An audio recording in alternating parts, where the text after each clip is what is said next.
ወዶችዬ የምወዳችሁ እንዴት አላችሁልን? ዛሬም እጥር ምጥን ባለ ቆንጆ ፊልም ነው የመጣ ነው። እንደምትወዱት እርግጠኛ ነኝ። ላይክ እና ሰብስክራይብ ማድረግ እንዳይረሳ። ይበልጥኛ ማበረታታት የምትፈልጉ ብቻ ደግሞ እንደተለመደው ቪዲዮዎቻችንን በቪፒኤን ማየት ትችላላችሁ። ወደ ቪዲዮ ፊልማችን ሲጀምር ጥንታዊቷ ቻይና ከተማ ውስጥ ሁያን የምትባል ልጅ ቁጭ ብላ እያለቀሰች ነበረ። የምታለቅስበትን ምክንያት ቤተሰቦቿ ለአንድ ሰው ሊድሯት ነው። ታዲያ የምትዳርለትን ሰው አታውቅም ነበረ። የባልየው ቤተሰቦች የጠየቁት የተወለደችበትን ቀንና አመት ብቻ ነበረ። በቀጣይ ትዕይንት እሷ ወደ ሰርጓ ትሄዳለች። ታዲያ ባሏ የተባለው ልጅ ፊቱ ላይ ትልቅ ማስክ አድርጎ ነበረ። በዚህም ባለችበት ሁኔታ በጣም አዝናለች። ማየት እንደማይችልና ለምን ማስክ እንዳደረገ እየጠየቀችው ነበረ። እሱም ማስኩን በሚያወልቅበት ጊዜ አይኑ ብራማ ከለር ያለው ነበረ። ማየት እንደማይችል ነገር ግን ማየት የሚችለው ማታ ማታ ብቻ እንደሆነ ነበር የነገራት። በዚህም እንድትረጋጋ አፕል ይሰጣታል። እሷ ግን እምቢ ነበር ያለችው። ታዲያ ያንን አፕል እስክትቀበል ድረስ ሙሉ ሌሊቱ እንደሚጠይቃት ሲነግራትም እሺ ብላ ተቀብላ ትመገባለች። ጊዜያቶች ባለፉ ቁጥር ግን እነዚህ ጥንዶች በጣም ይዋደዱ ጀመረ። ፒፒ የተባለችው ልጅ ይሄንን ህልም አይታ ነበር የነቃችው። ታዲያ ድሮ ላይ ነበረ ኤሊያን የተባሉ ግሩፖች ከሌላኛው ዓለም ወደ መሬት የመጡት እንዳለ ቀበሮ ነበሩ። ታዲያ ከሰው ጋር ግንኙነት ባይፈቀድላቸውም የሆነ ጊዜ ላይ ከሰው ጋር ግንኙነት የፈጠረ ሰውዬ እንደነበረ ትልቅ ችግር እንዳጋጠመው ከዛ ጊዜ ጀምሮ ቀበሮችን ሰዎች እየፈሯቸው ስለሆነ ራሳቸውን ከሰው ጋር ፍጹም በማመሳሰል ማንነታቸውን በመደበቅ እንደሚኖሩ ታዲያ ፊልማችን ሲጀምር ያየ ነው። ሁያን የተባለችው ልጅ ያገባችው ሁላን የሚባል ቀበሮ ነበረ። ለዛ ነው ጠዋት ጠዋት የማያየው ማታ ማታ ማየት የሚችለው። ሁላን የተባለው ልጅ ደግሞ የቀበሮቹ እንዳለ ዋና አለቃ ነበረ። ታዲያ አሁን ብዙ ክፍለ ዘመናትም ቢያልፉ ሁላን አሁንም በጣም ወጣት ልጅ ነበረ። የሱ ተላላኪዎችም ሲሰጡት የነበረው ወረቀት ስለ ፔፔ ነበረ። ፔፔ በአሁን ሰዓት ፍቅረኛ አላት። ነገር ግን ይህንን የሰማው ሁላን ደስተኛ አልነበረም። ስለሱ ምንም መስማት አልፈልግም።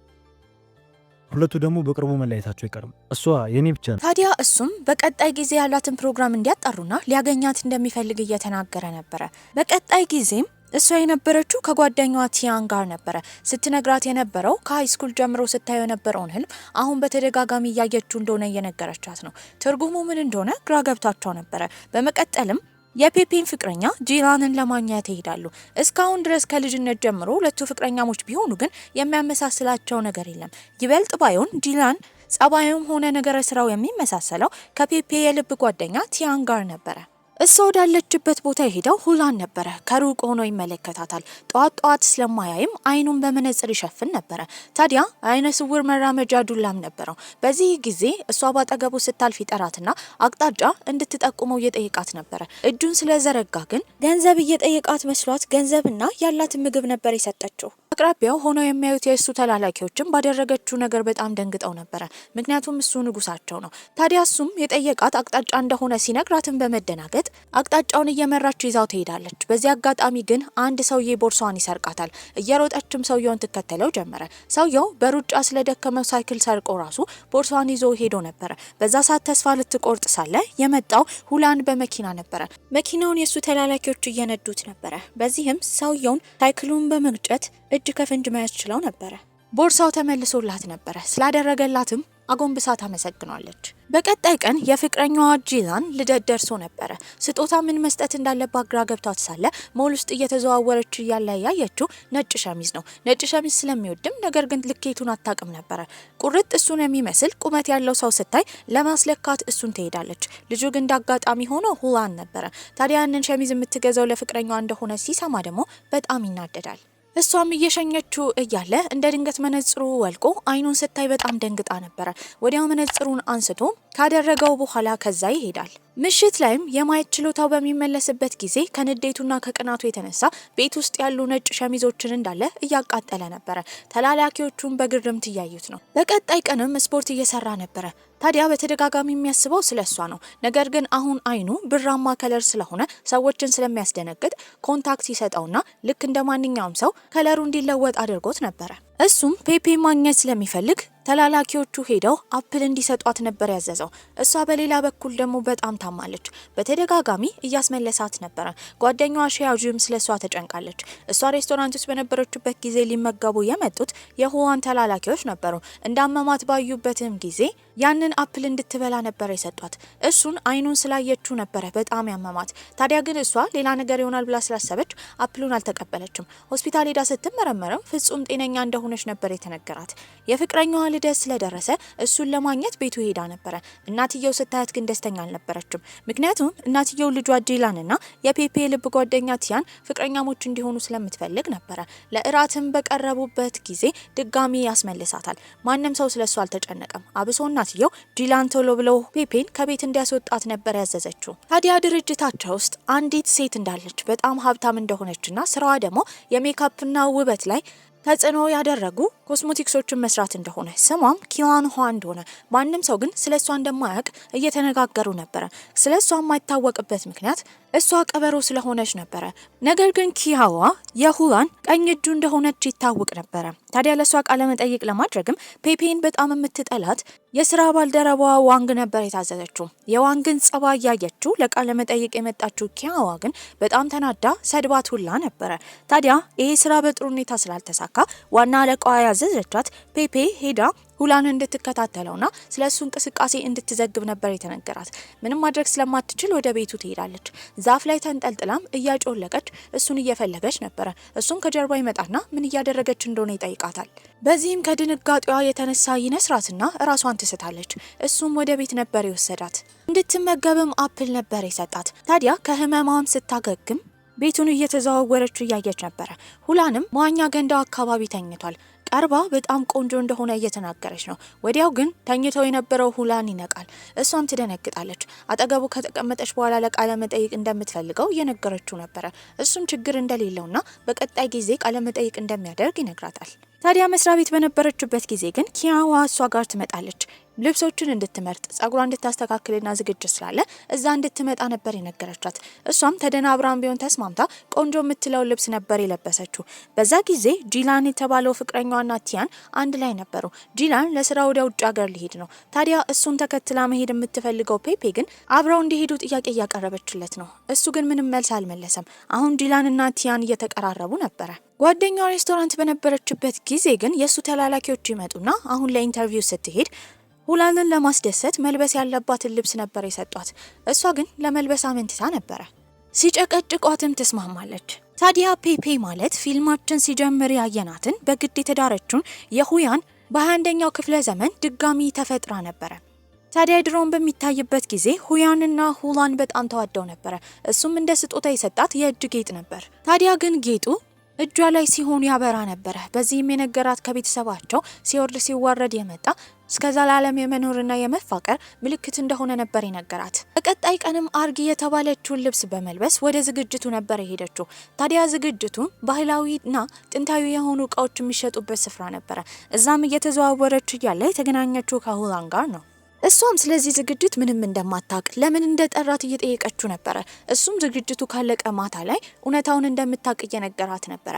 ታዲያ የተለያዩ እቃዎች እየተሸጡ ነው። ጥንታዊ የሆኑ ሰዎችም ስማቸው እየተጠራ ነው። በዚህ ጊዜ ስለ እያንዳንዱ ሰዎች ሲነግራት የነበረው ሁላን ነበረ። ይህንን እውቀት ከየት እንዳመጣ ስትጠይቆም እሱ ቀልድ አስመስሎ እነዛን ሰዎች በአካል እንዳገኛቸው እየነገራት ነበረ። እሷ ግን አላመነችውም። ታዲያ እሱ እዛ ዝግጅት ላይ የመጣበት ዋና ምክንያት ከዚህ ቀደም ለጥንታዊያ ሁያን እንደ እጅ ጌጥ የሰጣትን አሁን በአንገት ሐብል መልኩ ድጋሚ የተሰራውን ጌጥ ለማግኘት ነበረ። ታዲያ ግን ዋና ሰውየው እንደማይሸጥ በሚናገርበት ጊዜ ሁላን ያሰበው መስረቅ ነበረ። ከሰረቀም በኋላ ለሰውየው እጥፍ እንደሚከፈለው ይነግረዋል። ያንን አንገት ሐብል በመያዝ ግን የሰጣት ለፔፔ ነበረ። እሷም ያንን አንገት ሐብል አይታው ስለነበረ እንደሰረቀት ትጠይቀዋለች። ነገር ግን እንደከፈለ ነበር የተናገረው። አንገቷ ላይ ያደርግላታል። ገና ለገና ተወደዋለች ብሎ ስላሰበ ያበራል ብሎ ቢጠብቅም አላበራም ነበረ። ይሄ ነገር መደናገር ፈጥሮበታል። ጓደኛዋ ጋርም በሄደችበት ጊዜ የተቀባችው ሽቶ በጣም ደስ እንደሚል እየነገረቻት ነበረ። ነገር ግን ፔፔ ምንም እንዳልተቀባች ምናልባት የሀብሉ ሽታ እንደሆነ እየተናገረች ነበረ። ታዲያ ለብዙ ክፍለ ዘመናት በተደጋጋሚ በምትፈጠርበት ጊዜ ሁሌ ሁላን ያንን የአንገት ሐብል ለፔፔ ሲሰጣት የአንገት ሐብሉ ሁሌ ያበራ ነበረ።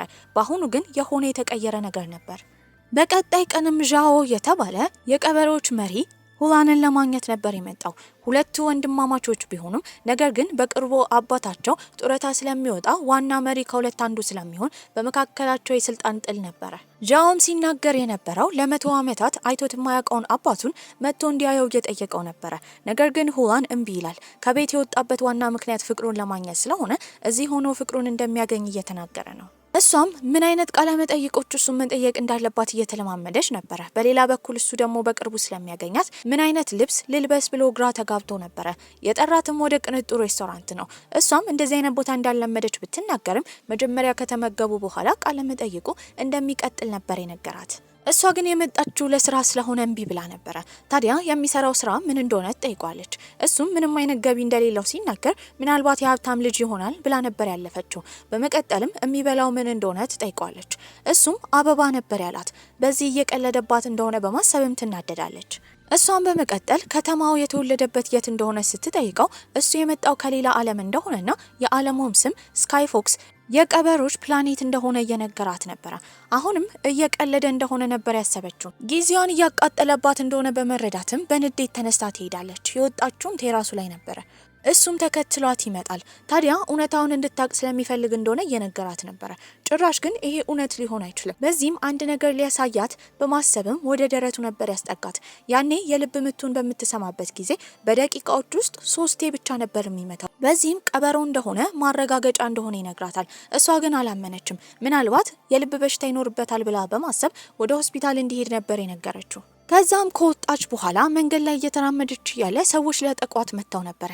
አንድ ሰው ግን ቀድሞ መጥቶ ከነዛ ያድናታል። ከማመስገኗ በፊት አጎንብሶ ተሰናብቷት ነበር ሄደው። በሌላ በኩል ደግሞ ጂለን ምግብ እየተመገበ ነበረ።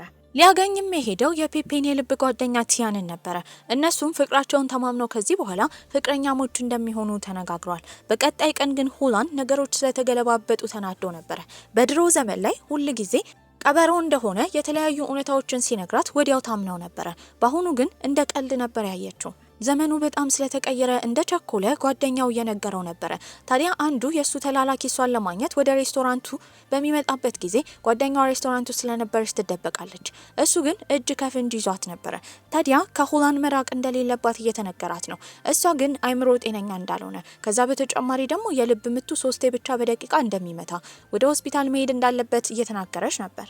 ከዛም በወጣችበት ጊዜ የተገናኛችው ከቲያን ጋር ነበረ። ለቲያንም የተፈጠረው ነገር እንዳለ ትነግራታለች። ታዲያ ቲያን ደግሞ የምትሄድበት ቦታ እንዳለ እየተናገረች ነበረ። ብቻዋን ማሳለፍ ያልፈለገች ፔፔም መከተል እንደምትፈልግ ስትነግራት አብረው እንዲሄዱ ነበረ የተስማማቸው። ከሷ ጋር ካሳለፈች በኋላ ምሽት ላይ መጠጥ ለመግዛት አንድ ሰውዬ ጋር ሄዳ ነበረ። እሱም ወዲያው የአንገት ሐብሏን እንዳየ እያመሰገነ እንድትባርከው እየጠየቃት ነበረ። እሷም ግራ ትጋባለች። ታዲያ ያደረገችው የአንገት ሐብል የዋና መሪያቸው የቀበሮ አለቃ ሚስት እንደሆነች ማሳያ እንደሆነ፣ የሷ ባርኮትም እንደሚረዳቸው ሰውየው እየተናገሩ ነበረ። እሷም ግራ ትጋባለች። በመቀጠልም የገባችው ወደ ክለብ ነበረ። ታዲያ ጓደኞቿ ጋር ጥላት የሄደችው ቲያን ነበረች። በዚህም ግራ ገብቷት እንደዚህ አይነት ቦታ ላይ አዲስ ስለሆነች ጨንቋት ቁጭ ብላ ነበር። የድሮውን በሚታይበት ጊዜ በጥንታዊዋ ከተማ ጊዜ ሁላን ማታ ማታ የማየት ችሎታውን አግኝተው ነበረ። በሰዎች ስትሳደድ የነበረችውን ኪዋን የምትባለው ልጅ ግን ከነሱ አድኗት ነበረ። እሱ ልብ ውስጥ ያለችው ሂዋን የምትባለው ልጅ ብትሆንም ያኔ ጀምሮ ነበረ ኪያንዋ የተባለችው ልጅ የወደደችው። ወደ አሁኑም ስንመለስ ብቻዋን ቁጭ ብላ ሳለ ጂለን እሷን ለማናገር ይመጣል። እሱ ስለመጣ ደስ ብሏት ነበረ። ነገር ግን ቲያንን እንደሚወዳት እውነቱን ሊናገር ሲል ያስቆመችው ቲያን ነበረች። ዛሬ ያለችበት ሁኔታ ፔፔ ጥሩ ስላልሆነ ሌላ ቀን እንዲናገር ትነግረዋለች። ታዲያ አሁንም አዝና ቁጭ ብላ በነበረበት ጊዜ የመጣው ሁላን ነበረ። ስታየውን በድንጋጤ ትጮዋለች። ያኔ ጂላን ይመጣና የሷ ፍቅረኛ እንደሆነ ከፍቅረኛው እንዲርቅ ነበረ ሁላን ያስጠነቀቀው። በዚህም በንዴት ቦታ ውስጥ ያሉ መብራቶችን በኃይሉ ስብርብር አድርጓቸው ነበረ። ቤትም ከገባች በኋላ ስለሱ ታጣራ ጀመረ። ቀበሮች የሚጠሉትን እጽዋትም ጎግል ላይ ስታገኝ እሱን ለመግዛት በቀጣይ ቀን ነበር ሄደችው። እሱን እጽዋትም ቦርሳ ውስጥ ካደረገች በኋላ መጀመሪያ ሄደችው የሱን ጓደኞች ለማግኘት ነበረ። እነሱም ያ እጽዋት ቦርሳ ውስጥ እንዳለ ከሩቅ አሽትተው ነበረ። ያዞራቸው ጀመረ። ታዲያ እሷ ማግኘት የምትፈልገው ሁላንን እንደሆነ ስትናገር አንዱ አልተስማማም። አለቃቸው ልትጎዳ እንደሆነ ነበር ያሰበው። ሌላኛው ግን ምንም ችግር እንደሌለውና እንድትሄድ ነበር የነገራት። እሷ ልታገኘው እንደምትፈልግ ሁላንም በሰማበት ጊዜ ተስማምቶ ነበረ። ከረጅም ዓመት በፊት ድሮ ላይ ሁላን ሁሉን ነገር ትቶ በጣም የሚወዳትን ፍቅረኛውን መልሶ የራሱ ለማድረግ ለመፈለግ እንደወጣ በሰማበት ጊዜ አባትየው ሁሉም ሰዎች ሄደው ፈልገው መልሰው ወደዚህ እንዲያመጡት ተናግሮ ነበረ። በዛ ጊዜ የሁላን እጮኛ ተደርጋ በቤተሰቦቹ የተመረጠችለት ኪያንዋ ነበረች። ነገር ግን ኪያንዋን ደግሞ የሁላን ወንድም ዣኦ ይወዳት ነበር። አባቱ ላይም ቂም ይይዝበታል። ምክንያቱም እሱ የቤተሰቡ ትክክለኛ ልጅ አልነበረም። በማደጎ ነው እዛ ያደገው። አባትየው ይሄንን ስለሚያቅም በደም ስለማይዛመዱ ምንም ቢሆን ያለውን ስልጣን ለሱ ያስተላልፍለትም ነበር። ወደ አሁንም በምንመለስበት ጊዜ ታዲያ ሁላን ፔፔ እሱን ልትጎዳው እጽዋቱን እንደገዛች በሰማበት ጊዜ ፍቅር አንዳንዴ ጉዳትን እንደሚያስተናግድ በመናገር ለመሄድ ነበር ያሰበው። እሱ ግን ይዛው ከመጣችው እጽዋት በላይ የጎዳው የምትወደው ጂላንን እንደሆነ እሱ ባሏ እንደሚሆን ታዲያ መቼም ቢሆን ድጋሚ አጠገቧ እንዳይደርስ ሁላንን ስትናገረው ነበር የከፋው። በዚህም አንገቷ ላይ ያደረገላትን ትልቅ ቦታ ያለውን የአንገት ሐብል ካወለቀ በኋላ ድጋሚ አጠገቧ እንደማይመጣ እየነገራት ነበረ። እንድታረጋግጥ ግን ይዛው የመጣችው እጽዋት ውስጥ እጁን ይከታል። ያኔ እጁ ይነድ ጀመረ። ይህንን ስታይም ቀበሮ እንደሆነ እርግጠኛ ነበረች። ከድንጋጤዋ የተነሳ እጁን ልታክምለት እየሞከረች ነበረ። እሱ ግን ድጋሚ አጠገቧ እንደማይደርስ ተናግሮ ጥሏት ይሄዳል። በቀጣይ ጊዜም ቲያን ፕሮግራም ነበራት። ያ ፕሮግራም መድረክ ላይ የምታቀርብበት ነበረ።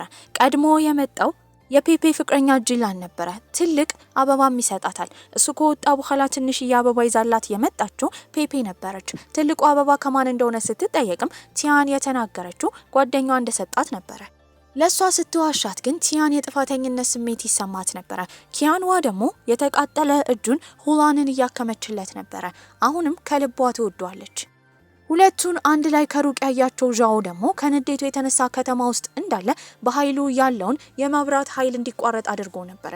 ይሄ የመብራት ኃይል መቋረጥ ደግሞ ቲያን ፕሮግራሟን በስነ ስርዓት መድረክ ላይ ከማቅረብ አስተጓጉሏት ነበረ። ደብሯትን በነበረበት ጊዜ ሊያረጋጋት የመጣው ጂላን ነበረ። በዚህም አሁን በቅርቡ አሜሪካ ስለሚሄድ አብራው እንድትሄድ ጥያቄ ያቀርብላታል። እሷም ትስማማለች። በሌላ በኩል ደግሞ አሁን ከፍቅረኛዋ ጋር ብቻ መኖር የምትፈልገው ፔፔ በቀጣይ ቀን መስሪያ ቤት ሄዳ ስራዋን ለቃ ከሱ ጋር አሜሪካ ለመሄድ ነበር ያሰበችው። ለጂላንም ስልክ ይደወልለታል። ቶሎ ብሎ ወደ አሜሪካ መምጣት እንዳለበት ነበር የተነገረው። እቃውን በሚሰበስብበት ጊዜ ልታሰባስበው የመጣችው ቲያን ነበረች። ያኔ ደግሞ ፔፔ እሱን ለማግኘት ትመጣለች። ያኔ ቲያን ተደብቃ ነበረ።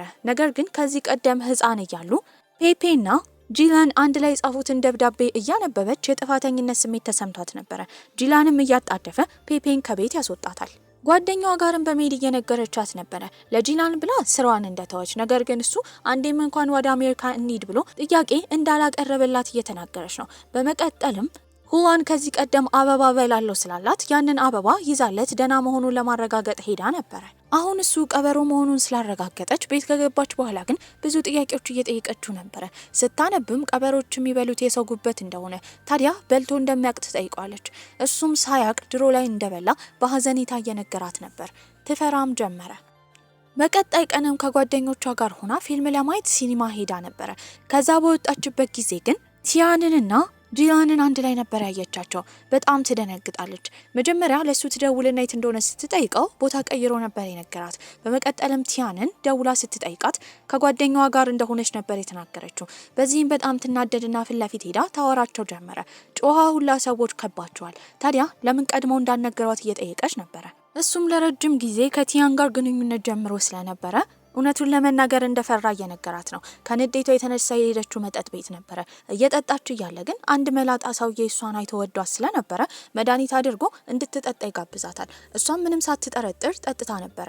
ከዛ ግን ሰውየው አስገድዶ ሲያስወጣት ከዚህ ቀደም ባርኪን ብሎ ያጎነበሰላት መጠጥ ሰውዬ ስላያቸው ወዲያው ተደውሎ የተነገረው ለሁላን ነበረ። እሷንም ሰውየው ይዟት ሄደው ወደ አንድ ስፍራ ነው። ቦታው በጣም ጨለማማ ነበረ። ማንም ሰው ወደዛ መንገድ አያልፍም። በዚህም ሰውየው ባልተገባ መልኩ ይቀርባታል። እላያ ላይ ወጥቶ ልብሷን እየቀዳደደ ነበረ።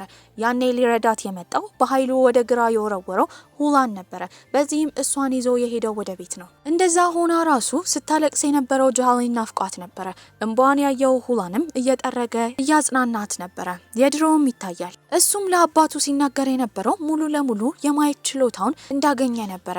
ያኔ አባትየው ሙሉ ለሙሉ ሰው የሆነችው ሁያንን መተው እንዳለበት ከሷ ጋር የፍቅር ግንኙነቱ እንዳበቃ እሷ ምግብ ብቻ እንደሆነች የተዳረችለትም ምግብ ለመሆን ብቻ እንደሆነ ነበር የሰማው። በዚህም እሱ አይኑ በጠፋበት ጊዜ የሷ ጉበት ተሰጥቶት ሳያውቀው በልቶ ነበረ።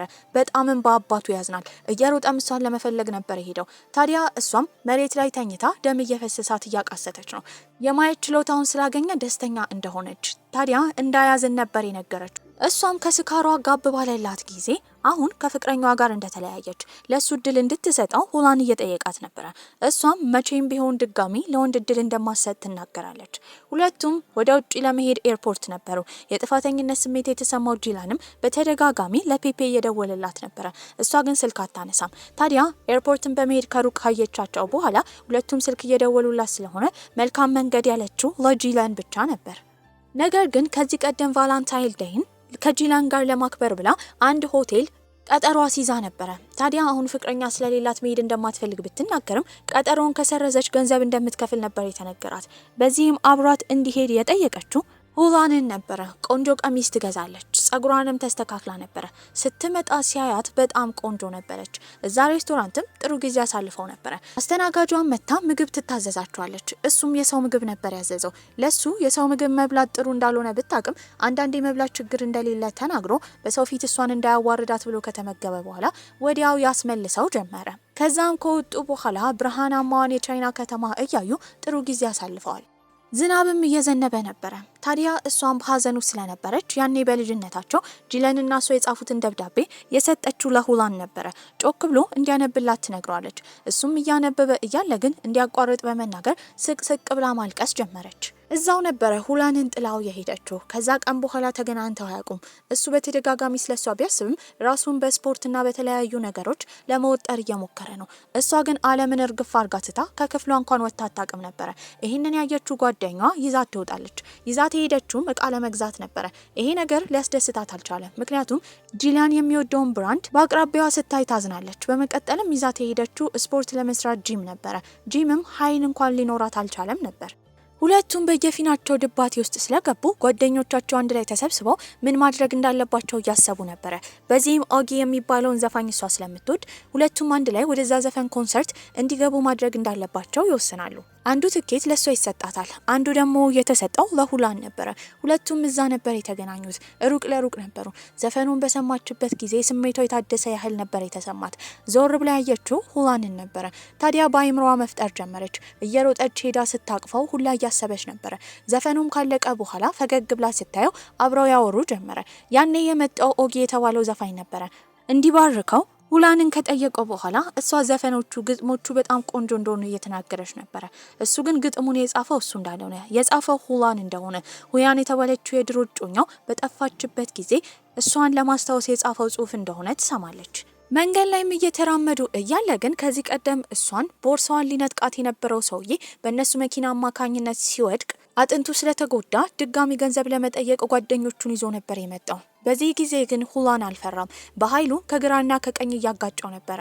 ታዲያ ግን አንዱ ሰውዬ በዛ ሁኔታ ውስጥ እሷን በቢላ አንገቷ ላይ አድርጎ ይዟት ነበረ። ታዲያ ሰውየውን በኃይሉ ሁላን ቢወረውረውም በቢላው ተጨርፋ ነበረ። ወደ አንገቷ የመጣው ሁላን ነበረ።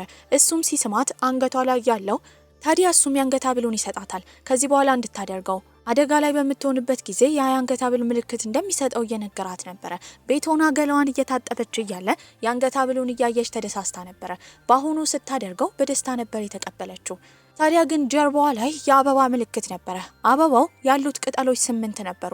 አሁን ግን ያለው እሷ ላይ 5 ነበረ። በቅርቡ ሙሉ ለሙሉ ከሞላ የመሞቻዋ ጊዜዋን የሚያሳይ ነበረ። በቀጣይ ጊዜ ይዟት ሄደው ቀበሮች ወዳዘጋጁበት ዝግጅት ነበረ። እዛም ሁሉም ቀበሮች ናቸው። አንገቷ ላይ ያለውን የአንገት ሐብል እያዩ ሰላም እያሏት ነበረ። ሴቶቹም ይቀርቧትና መጠጥ ይሰጧታል። አንዷ ላይ ስትደርብ እየሰከረች ነበረ። እሷም በጣም ስትሰክር ሱሚ የተባለችው ቀበሮ ይዛት ሄደችው ወደ ክፍል ነበረ። ታዲያ እዛ ክፍል ውስጥ በገባችበት ጊዜ በመቀጠል የመጣው ደግሞ ሁላን ነበረ። ሱሚም ሁለቱም ላይ ትቆልፍባቸዋለች። ታዲያ ዛሬ ሙሉ ጨረቃ ነበረች። ሙሉ ጨረቃ ደግሞ ቀበሮች የሚወልዱበት ጊዜ ነበረ። እሱ ቀድሞ ከሴት ጋር ካልተቀራረበ ሌሎቹ መቀራረብ ስለማይችሉ ነበረ። ታዲያ እነሱም አንድ ላይ በነበሩበት ጊዜ እሷ ከመስከረዋ የተነሳ እሱን ትስመዋለች። ያኔ አንገታ ብሏ እያበራ ነበር። ለምን እንደሳመችው ግራ ገብቶታል። ወዲያው ግን ራሷን ትስታለች። ውጪ ያሉት ሴቶችም እየተሳሳቁ እንዲበረቱ እየተናገሩ ነበረ። ወዲያው ግን ሲጮህ የነበረው ሁላን ነበረ። በሩን እንዲከፍቱት ይናገራል። ምክንያቱም እሷ አሁን ራሷን ስታ ነበረ። ሰው ሆና ሳትዘጋጅ ቀበሮ ከሳመች ህይወቷን ሁላ ያሳጣት ይችል ነበረ።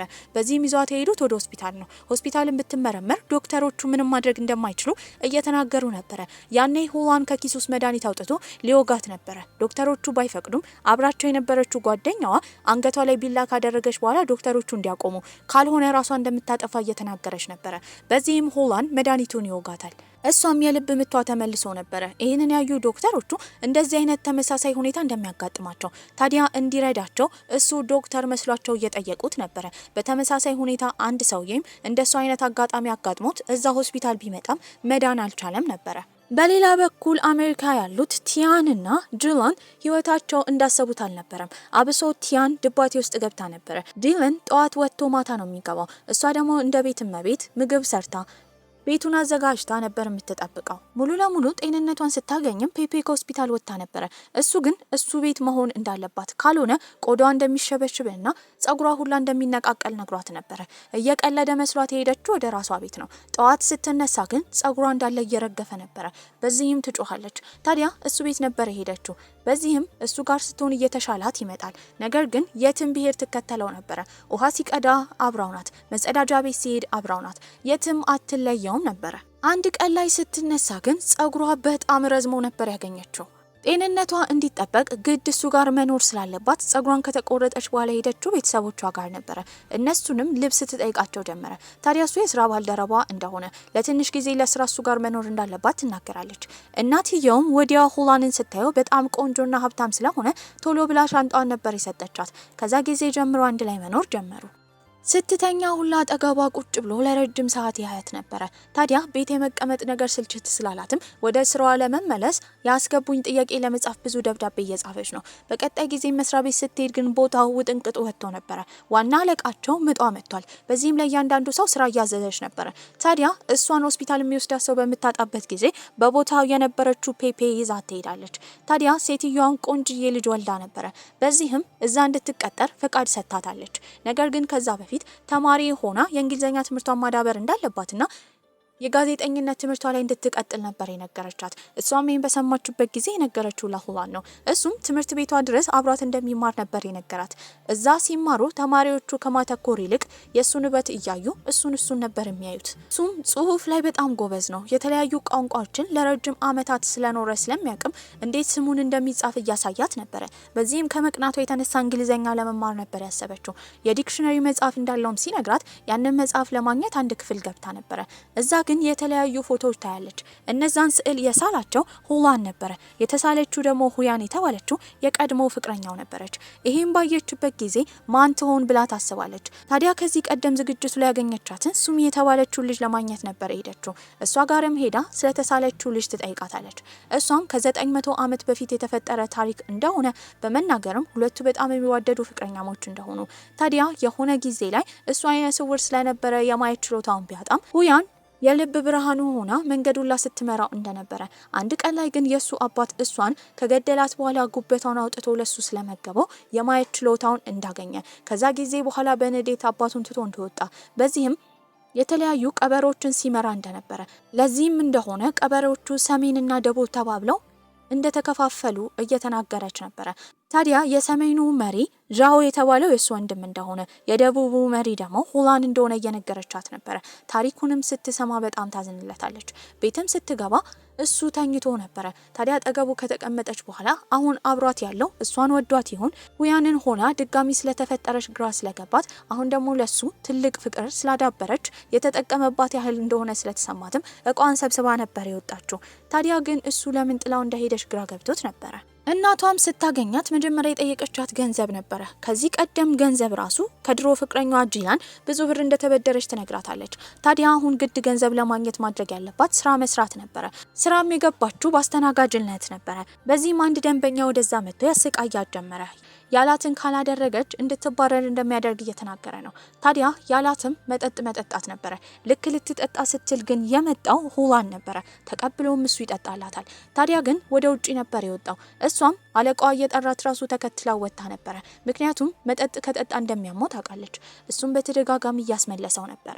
ሲመለስለትም ቀርበው በሚያወሩበት ጊዜ ከቤት የወጣችበት ዋና ምክንያት ምን እንደሆነ ትነግረዋለች። ታዲያ ቀንታ እንደሆነ ምክንያቱም አሁን እንደምትወደው ታዲያ እሱ የሚወደው እሷን እንደሆነ ወይስ ሆያንን እንደሆነ እየጠየቀችው ነበረ። ይህንን ሲሰማ መልሳ ስለወደደችው በጣም ደስ ይለዋል። ታዲያ እሱም እሷን በጣም እንደሚወዳት እንዲጋቡም ጥያቄ ያቀርብላታል። በዚህም ወዲያው ነበር የተስማማችው። ቤትን በገባበት ጊዜ የጠበቀችው ኪያንዋ ነበረች። ታዲያ ፔፔ ጀርባ ላይ ያሉ አበቦች ቅጠላቸው እየሞላ እንደሆነ ይህም የሚያሳየው በቅርቡ እንደምትሞት፣ ታዲያ እሱ ይህንን እንደሚፈቅድ እየጠየቀችው ነበረ። እሱ ግን ከዚህ ሁሉ ውስጥ ድጋሚ እሷን ስላገኛት ማጣት ስለማይፈልግ ራሱን አሳልፎ እንደሚሰጥና እሱ እንደሚሞት እየተናገረ ነበረ። በዚህ ሀሳብ ኪያንዋ አልተስማማችም ነበር። በቀጣይ ቀንም ፌንግ የተባለች ሴት የገባችው ወደ ሆስፒታል ነበረ። ታዲያ ግማሽ ቀበሮ ግማሽ ሰው የሆነ ልጇንም ማሞቂያ ክፍል ውስጥ እያየች ነበረ። ታዲያ ልጁ በእንደዚህ አይነት ሁኔታ ስለተፈጠረ አሁን የመተንፈስ ኃይል ራሱ አጥቶ ነበረ። ፌንግን በስስት ልጇን እያየች ነው። ዶክተሩ ከመጣ በኋላ የነገራት ፔፔ የምትባል ሴት እንዳለች፣ የእሷ ጉበት ደግሞ እንደዚህ በሽታ ያለባቸውን ሰዎች እንደሚያድን እሷን አግኝታ ጉበቷን እንድታወጣ እየተነገራት ነበረ። ፌንግ ይህንን አላመነችም። እንደ ማረጋገጫ ግን የቀበሮች መሪ የሆነውን ሁላን አይኑን በሷ ጉበት አማካኝነት መልሶ እንዳገኘ እየተነገራት ነበረ። ይሄንን ስትሰማ እሷን ለማግኘት ታስባለች። እሷን ማግባት ስለሚፈልግም በመቀጠል የሄደው የሷን ቤተሰቦች ለጋብቻ ለመጠየቅ ነበረ።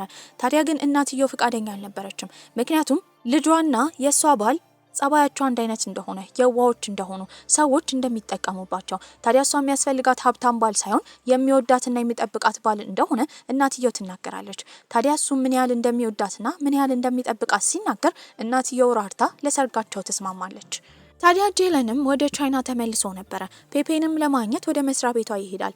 ታዲያ እሱም ናፍቃት እንደሆነ የጠየቃት ነበረ። እሷ ግን እንደማይናፍቃት አሁን ሁሉን ነገር እንደተወች ቲያንን ትቶ ለምን እንደመጣ እየጠየቀችው ነበረ። እሱም በሀዘን ከቲያን ጋር እንደተለያየ ይናገራል። በቀጣይ ትዕይንት እሷን ለማግኘት ቤት የመጣችው ኪያንዋ ነበረች። በዚህም ጀርባዋ ላይ ስላለው አበባ እየነገረቻት ነበረ። እሷ እንዳትሞት ለማለትም ራሱን አሳልፈው ለመስጠት የተዘጋጀው ሁላን እንደሆነ ትናገራለች። በዚህም ኪያንዋ ሁላን ሌላ ሴት ባይፈቅድ ችግሯ እንዳልሆነ እንዲሞት ግን እንደማትፈልግ እየተናገረች ነበረ። ሴቶቹም እጣፋንታ ጥሩ እንዳልሆነች በመናገር እያለቀሱ ነበረ። ነገር ግን በዚህ ሁሉ ውስጥ እሱን መጉዳት አልፈለገችም። በቀጣይ ቀንም እሱ ጋር ትሄዳለች። ታዲያ የአንገት ሐብሉን እንዲወስድ በመናገርም አሁን ፍቅረኛ ጂላን ወደዚህ ስለተመለሰ እሱን ልታገኘውና አብራው ልትሆን እንደማትፈልግ እየተናገረች ነበረ። ይሄንን ያደረገችው ጂላንን ቀድማ እንዲረዳት በመጠየቅ ነው። ታዲያ እሱን ጥላው ከሄደች በኋላ እየሮጠች ያቀፈችው ጂላንን ነበር። ይሄንን ያየው ሁላንም በጣም ይናደዳል። ታዲያ እረፍት የማያጣው ዣኦ የሚባለው የሱ ወንድም ደግሞ ኪያንዋንና እሱን ለመጉዳት ስለፈለገ መጀመሪያ የሄደው የፔፔ ተቀናቃኝ የነበረችው ዋንግ የተባለችው ጋዜጠኛ ጋር ነበረ። ለሷም መረጃ እንደሚሰጣት ይነግራታል። ኪያንዋ የምትሰራቸው የፊት ፕሮዳክቶች ቀበሮችን በመግደል ከነሱ የምታመጣው ንጥረ ነገር ፊትን እንደሚያጸዳ እየተናገረች ነበረ። ከዚህ ዘገባ በኋላ ብዙ ሰው እንስሳትን ለመጠበቅና እንስሳቶች ከዚህ በኋላ ለኮስሞቲክስ አይጎዱም በማለት ሰላማዊ ሰልፍ ይወጡባታል። ድርጅቷ ሁላ ተዘግቶ ነበረ። ኪያንዋም እጣ ፈንታዋን ትቀበላለች። ይህንን ያደረገው ዣኦ በሁላን አጠገብ ያሉ ሰዎችን አንድ በአንድ ማስወገድ ስለሚፈልግ ነበረ። ፔፔ ከተለየችው በኋላ ሁላን ትልቅ ድባቴ በሽታ ውስጥ ገብቶ ነበረ። ታዲያ የሱ ጓደኞችንም ለማግኘት ኪያንዋ ሄዳ ነበረ። ድርጅቷ እንደተዘጋ። ታዲያ ስለ ድርጅቷ ደግሞ የውሸት ዘገባ የዘገበችው የፔፔ ጓደኛ የሆነችው ዋንግ እንደሆነች እየተናገረች ነው። ይሄንን የሰሙ የሱ ጓደኞችም የተናደዱት በፔፔ ነበረ። በዚህም እነሱን የቀረበቻቸው ሆን ብላ ስለ ኪያንዋ ድርጅት መረጃ ለማግኘት ፈልጋ እንደሆነ ልክ መረጃውን ስታገኝ ለጓደኛዋ አሳልፋ እንደሰጠችና ከዛ ደግሞ ሁላንን እንደተወቹ እየተናገሩ ነበረ። ትክክለኛውን እውነታ የምታውቀው ኪያንዋ ግን እነሱ ዝም እንዲሉና እውነት እንዳልሆነ ትናገራለች። ታዲያ እሷም አንድ ቀን ላይ ቤት በነበረችበት ጊዜ በጣም አዝናለች። የተደወለላት ግን ፌንግ ከተባለች ሴት ነበረች። ሴትዮዋ በጣም ታዋቂ ስለሆነች ከእሷ ጋር የቃለ መጠይቅ ስራ መስራት እንደምትፈልግ ትነግራታለች። ትልቅ ደስታ ውስጥ ነበር የገባችው። እዛ ከመሄዷ በፊት መጀመሪያ ያገኘችው ጂላንን ነበረ። ታዲያ እሱም ለእናትየው ያበደራትን ገንዘብ ከከፈለች በኋላ አሁን ትልቅ ስራ ስላላት ወደዛ ልትሄድ እንደሆነ ነበር የተናገረችው። ተነስታ በምትሄድበት ጊዜ ግን ዋሌቷን ረስታ ነበረ። ወደ ተባለው ቦታ ስትሄድም ቦታው በጣም የሚያስፈራ ነው። ከዚህ ቀደም ሬስቶራንት የነበረው ቦታ ቢሆንም አሁን ግን የተዘጋና የተተወ ነው። እዛም ያገኘቻት ፌንግን ነበረ። ፌንግም ለቃለ መጠይቅ በጥሩ ሁኔታ እያወራቻት ነበረ። ነገር ግን ፌንግ እዛ ሆስፒታል ውስጥ ያለ መተንፈስ የሚያቅተውን ልጇን ለማዳን ስለምትፈልግ ወዲያ ያወጣችው ቢላ ነበረ። ቢላውንም እጇን በመቁረጥ ደሙን ካነካካች በኋላ ልትገላት እሷን ትጠጋት ጀመረ። ያኔ እየታገለች ነው። ነገር ግን አቅጣጫዋን ተከትሎ የእሷን ዋሌት ለመስጠት የመጣው ጂላን ይሄን በሚያይበት ጊዜ ፎንግን ይይዛታል። ታዲያ እየታገሉ ነበረ። ፎንግ ግን ቀበሮ ስለሆነች በጣም ጎበዝ ነበረች። በዚህም እሱን ትወጓለች። በመቀጠል ግን ከኋላ የመታቻት ፔፔ ነበረች። ጂላንንም እንደምንም ይዛው ትሄዳለች። ዶክተሮች ጋር በሚገባበት ጊዜ ግን ያለበት ሁኔታ በጣም ከባድ ስለሆነ ማዳን እንደማይችሉ እየተናገሩ ነበረ። የሁላን ጓደኞችን በቦታው መጥተው ነበረ። በዚህም እሱን ይዘው የሄዱት ሁላን ጋር ነው። ሁላንም ትልቅ ኃይል ነበረው። እሱን ማዳን ቢችልም ነገር ግን ሰውነቱ እንደሚደክም እየተናገረ ነበረ። ምንም ቢሆን ግን ሰውነቱ ቢደክም ይሻላል እንጂ ጂላን እንዲሞት አልፈቀደም ነበረ። እሱን ካዳነው በኋላ ግን እየዛለ ይመጣል። ይሄንን ካየች በኋላ እሱ ጋር ትመጣለች። ሰውነቱ በጣም ቀዝቅዟል። በዚህም ታቅፈውና ታሞቀው ጀመረ። ነገሮች እየተፋፋሙ ሲሄዱ አንድ ላይ አድረው ነበር። በዚህም ያን ቀን አብረው ነበር ያደሩት። ታዲያ እሷም ጠዋት ከተነሳች በኋላ የተፈጠረው ነገር የአንድ ቀን ብቻ እንደሆነ ድጋሚ እንደማይፈጠር እየነገረችው ነበረ። እሱም የአንገት ሐብሉን ያደርግላታል። ይሄን የምታደርግበት ዋና ምክንያት ምን እንደሆነ አውቆ ነበረ። ልክ የአንገት ሐብሉን ስታደርግም አንገቷ ላይ ያበራ ጀመረ። በዚህም የተረዳው እንደምትወደው ነበር። ታዲያ እሱም ቶሎ እንዲጋቡ ነበር ጥያቄ ያቀረበላት። በዚህም ትስማማለች። በሌላ በኩል ዣዎ ደግሞ ከስራ ባልደረባው ጋር በመሆን የሄዱት ፌንግ ጋር ነበረ። ፌንግም ፔፔን መግደል ስላልቻለች እነሱ እሷን ይገሏታል። ፔፔና ሁላንም ፍቅራቸው በርትቶ ነበረ። በዚህም ስለ ሰርጋቸው እያሰቡ ነው። ታዲያ እነሱ ሊጋቡ እንደሆነ እየሰማው የሁላን አባትም ሊያገኘው ይመጣል። ታዲያ እስከዛሬ ላደረገው ነገር ይቅርታ እየጠየቀው ነበረ። ከዚህ ቀደም ፍቅረኛውንም ስለጎዳበት ይቅርታ ይጠይቀዋል። ሁላንም በምላሹ አባቱን እስከዛሬ ስላላገኘው ይቅርታ እየጠየቀው ነበረ። በዚህም የቀበሮች እንዳለ ዋና መሪ መሆኑን ማመልከቻ ቁልፉን አባትየው የሰጠው ለሁላን ነበረ። የፔፔ ስራ ባልደረባ ዊንግም ከዚህ ቀደም ስለ ኪያን ሆዋ የዘገበችው ዘገባ ስህተት እንደሆነ ነበር የተረዳችው። በዚህም ዣኦን ለማናገር ትሄዳለች። ምንም ስኬት ላይ መድረስ ብትሞክርም ስራዋን እንደምታከብር እየተናገረች ነበረ። እሱም ትልቅ ስራ እንደሚሰጣት በመናገር ይዟት የሄደው እነ ሁላን ቤት ነበረ። እዛም ፎቶ እንድታነሳ ጥንታዊ ስዕሎች እንዳሉ እየነገራት ነበረ። እሷም እንደሚወዳት በማሰብ ደስታ ውስጥ በነበረችበት ጊዜ እዛው ነበረ በስለት ይወጋት። በዚህም ትሞታለች። እሷን እሱ ቤት የገደላትም ሁላን መጀመሪያ ተጠርጣሪ እንዲሆን ነበረ። ፖሊሶችም ወደ ቦታው መጥተዋል። በመቀጠልም ዣኦ የሄደው አባትየው ጋር ነበረ። አባቱ ቁልፉን እንዲሰጠው እየጠየቀው ነው። አባትየው ግን ሁለቱም የማደጎ ልጆቹ እንደሆነ ነገር ግን የመምራት ኃይል ያለው ሁላን ስለሆነ ለሱ እንደማይሰጠው እየነገረው ነው። ይህንን የሰማው ዣኦ በጣም ይናደድና አባቱን እዛው ይገለዋል። እነ ፔፔም ትንሽዬ ሰርግ አዘጋጅተው እየተጋቡ ነበረ። በመሀል ግን ስልክ ነበር የተደወለላቸው። ወዲያው ፖሊሶች ይመጣሉ። ታዲያ ፔፔና ሁላን ዋንግን በመግደል ወንጀል ተጠርጥረው ወደ ፖሊስ ጣቢያ ነበር የገቡት። እሱ ብቻ አልነበረም። እነሱን እንዴት እናስወጣ ብለው ጓደኞቻቸው ተጨናንቀው በነበሩበት ጊዜ አንዷ መታ የተናገረችው ፌንግና የሁላን አባት እንደሞቱ ነበረ። ይህን ሁሉ ነገር የሰማችው ኪያን ሆዋ ግን በእርግጠኝነት ይህን የሚያደርገው ዣኦ እንደሆነ፣ ዣኦን ለመግደል ደግሞ የሁሉም ኃይል እንደሚያስፈልግ ትናገራለች። ኃይላቸውን ለማጠናከር ጫካ ውስጥ የሚያድግ አንድ እንጨት ያስፈልጋቸው ነበረ። በዚህም ሁሉም ይከፋፈላሉ። ግማሾቹ የሄዱት እነ ፔፔን ለማስፈታት ነበረ። ሁለቱ የእሱ ጓደኞች ደግሞ የሄዱት እንጨቱን ለማግኘት ነው። ነገር ግን እንጨቱን በቦታው ጫካ ውስጥ ሊያገኙት አልቻሉም ነበረ። ዣኦን በዛ ሰዓት የሄደው ወደ ፖሊስ ጣቢያ ነበረ። ፖሊሶቹንም በመምሰል ከገባ በኋላ ሁላንን ቁልፉን እንዲሰጠው ይጠይቀው ጀመረ። በዚህ መሀል በድብድብ አማካኝነት ሁላን ሙሉ ለሙሉ ኃይሉን እያጣ ነበረ። ዣኦ ተመልሶ እንደሚመጣ ያኔ ግን ቁልፉን እንደሚወስድ ይናገራል። ነገር ግን እነ ኪያን ሆዋ እነሱ ከፖሊስ ጣቢያ እንዲወጡ ማድረግ ችለው ነበረ። የሱ ኃይል ግን በጣም ተዳክሟል። ታዲያ ለመጨረሻ ጊዜ አይኗን በስስት እያየ ሙሉ ለሙሉ ሰው የመሆኑን ኃይል ስላጣ የተቀየረው እዛው ወደ ተኩላ ነበረ። ጓደኞቹም ይሄን ሲያዩ ሙሉ ለሙሉ የነሱን ኃይል ደግሞ ለሱ አሳልፈው ሰጥተው እሱ ሰው እንዲሆን ማድረግ እንዳለባቸው አስበው ነበረ። እሷን በጣም ከባድ ድባቴ ውስጥ ነበር የገባችው። እንደዛ የምትወደውን ወንድ ማጣት አልፈለገችም ነበረ። በዚህም ስትናገር የነበረው ዣኦን ማግኘት እንደምትፈልግና መበቀል እንደምትፈልግ ነበረ። እሱንም እንዲመጣና ቁልፉን እንደምትሰጠው ትነግሯለች። እሱም ወደ ቦታው ከመጣ በኋላ ግን እሱን ለመግደል የሚረዳትን እንጨት ይዛ ነበረ። ወዲያው ነበር እነሱ ያወቀባት። ታዲያ ካነቋትን በኋላ ቁልፉን እንድታመጣ እየጠየቋት ነበረ። ቤት ገብታ መፈለግ ጀመረች። ቁልፉን ብታገኘውም ለዣኦ ልስጠው አልስጠው ግራ ተጋብታ ነበረ። በዚህ መሀል እሷን ሊጎዳ ሊወዳት ሲል የመጣችው ግን ኪያንዋ ነበረች። እሷም ዣውን እንደምታፈቅረው ትነግሯለች። ይህንን ቃል ለረጅም ጊዜ ሲፈልገው ነበረ።